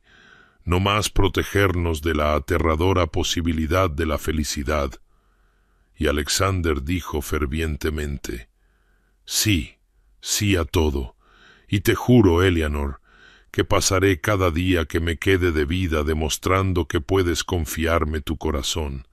que lo apreciaré y lo protegeré, y nunca, jamás, te daré motivo para arrepentirte de este salto de fe». Y entonces la estaba besando con una pasión que había sido contenida durante demasiado tiempo, y Eleanor le devolvió el beso con todo el amor que había estado reprimiendo, y cuando finalmente se separaron sin aliento y temblando, él le tomó la mano y la llevó de regreso a la mansión. Y esa noche se unieron no como extraños cumpliendo un deber marital, sino como compañeros amados, eligiéndose completamente, y a la luz del amanecer que se filtraba por las ventanas de su alcoba ahora, Eleanor despertó en los brazos de Alexander y sintió por primera vez desde aquel terrible día en la iglesia que estaba verdadera y finalmente a salvo. Los meses que siguieron a su revelación se desarrollaron con una dulzura que Eleanor nunca había imaginado posible,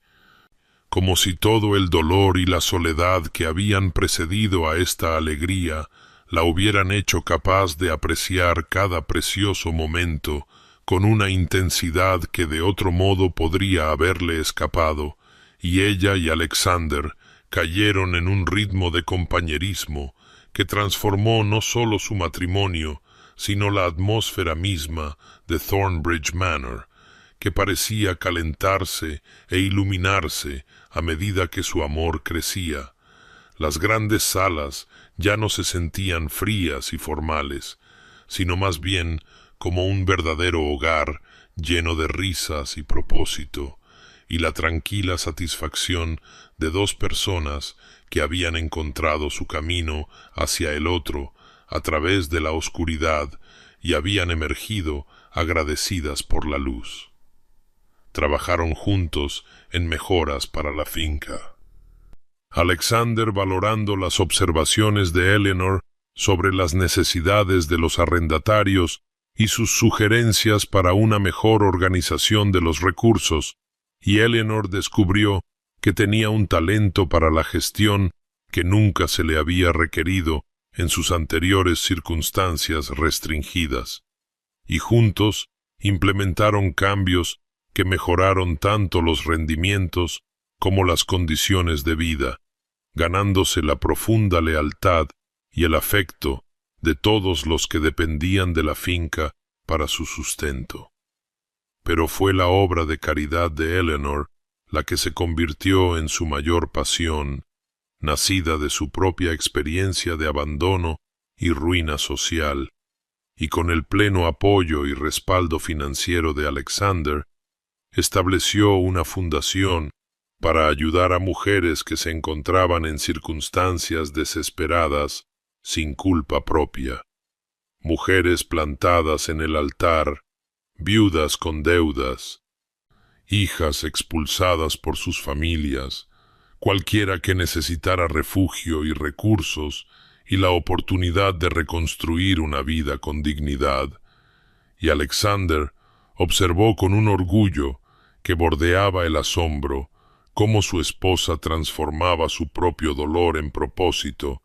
creando algo hermoso y necesario de las cenizas de su humillación. Los pequeños momentos domésticos trajeron igual alegría. Las mañanas en que desayunaban juntos y planeaban su día, las tardes en que Eleanor buscaba la opinión de Alexander sobre asuntos de la fundación, y él le pedía sus pensamientos sobre los asuntos de la finca, las noches en su amada biblioteca, donde ahora se sentaban juntos, en lugar de en extremos opuestos de la habitación. Los toques casuales que una vez habían sido tan cuidadosamente evitados, ahora dados y recibidos libremente, su mano cubriendo la de ella, su cabeza descansando en su hombro, la cómoda intimidad de dos personas que habían aprendido a confiar completamente. Las cartas de Eleanor a su familia llevaban noticias de su felicidad e incluían fondos que restauraban su comodidad y seguridad,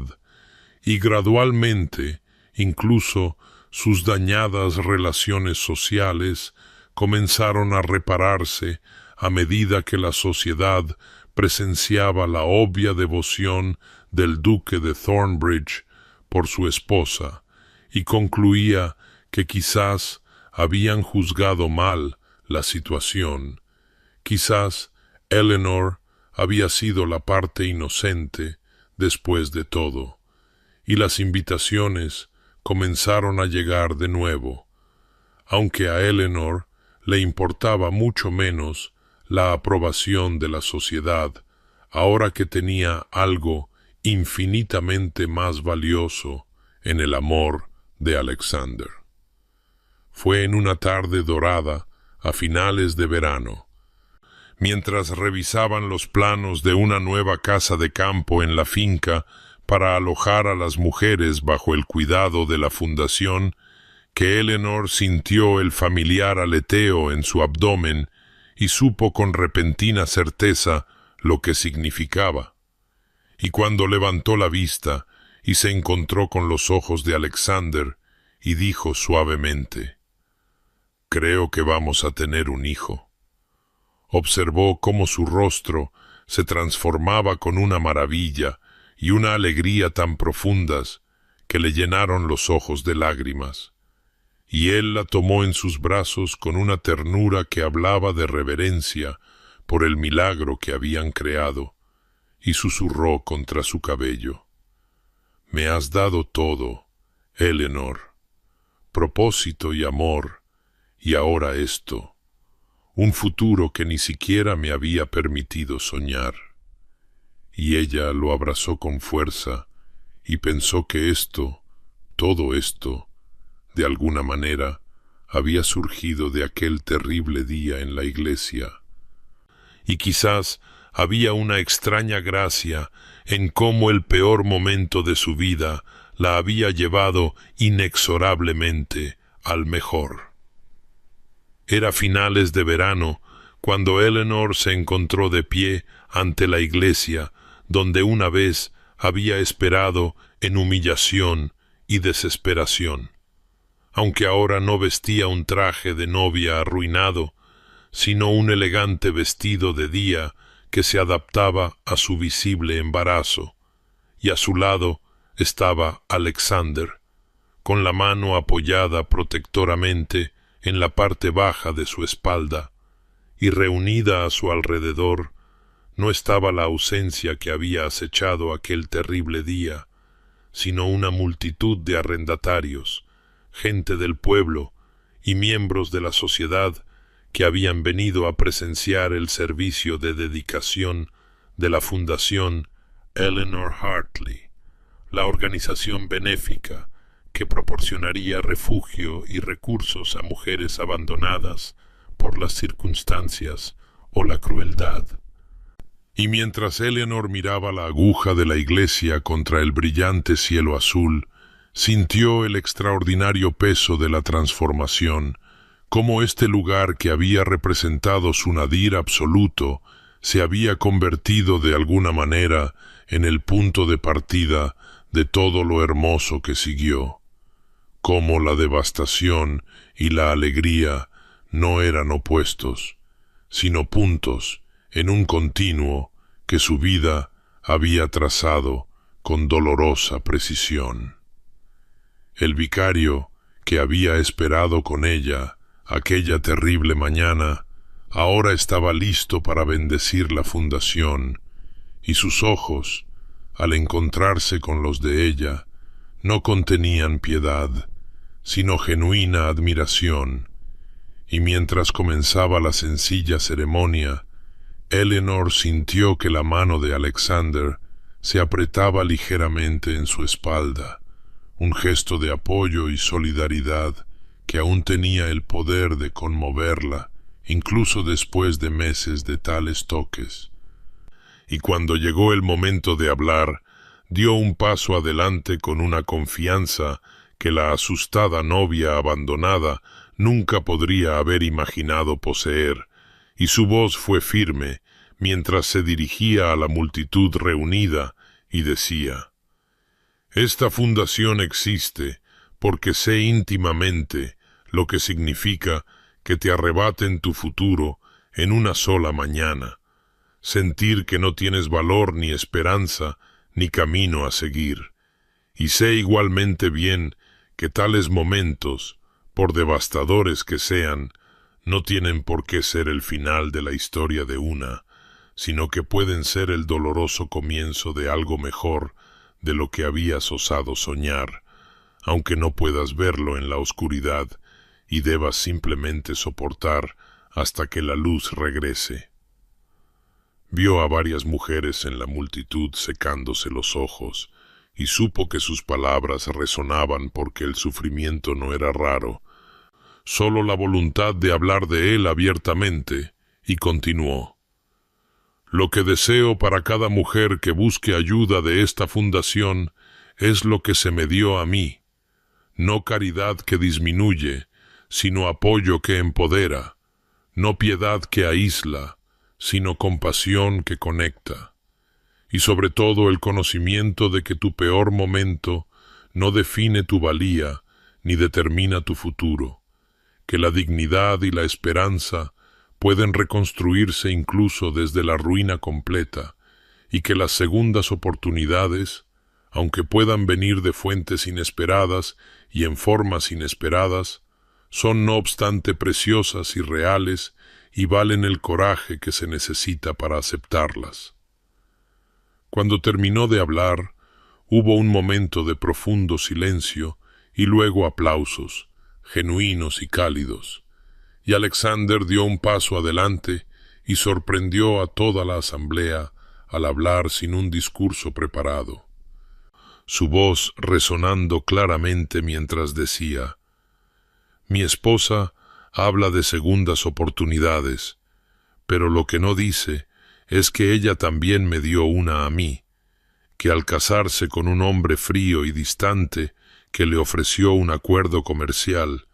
de alguna manera le enseñó lo que significa amar y ser amado, y estoy ante todos ustedes hoy para reconocer públicamente lo que le digo en privado cada día, que Eleanor es la mejor persona que he conocido, que me siento honrado más allá de toda medida de ser su esposo,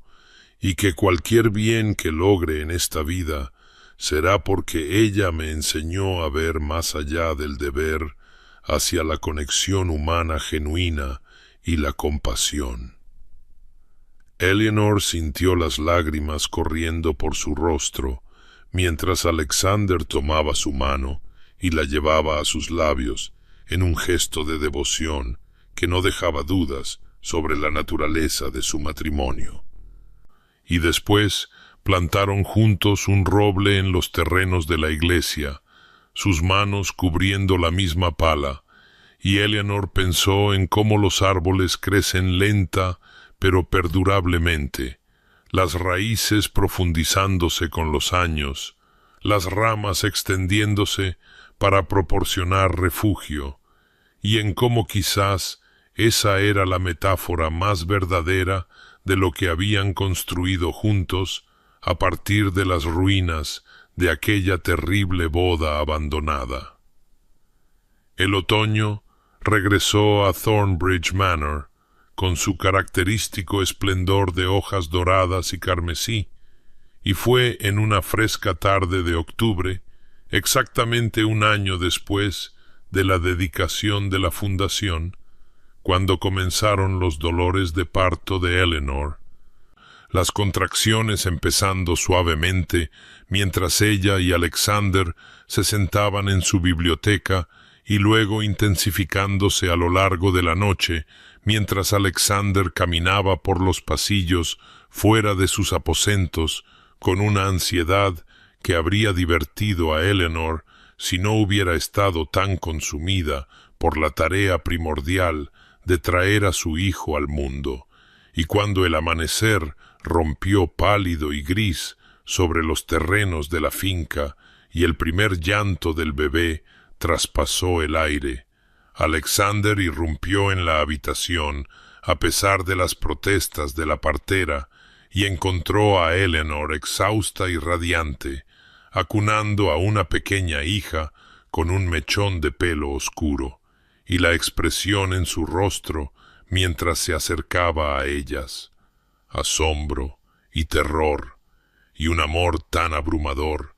que pareció transformar sus mismos rasgos. Fue algo que Eleanor supo que llevaría en su corazón para siempre.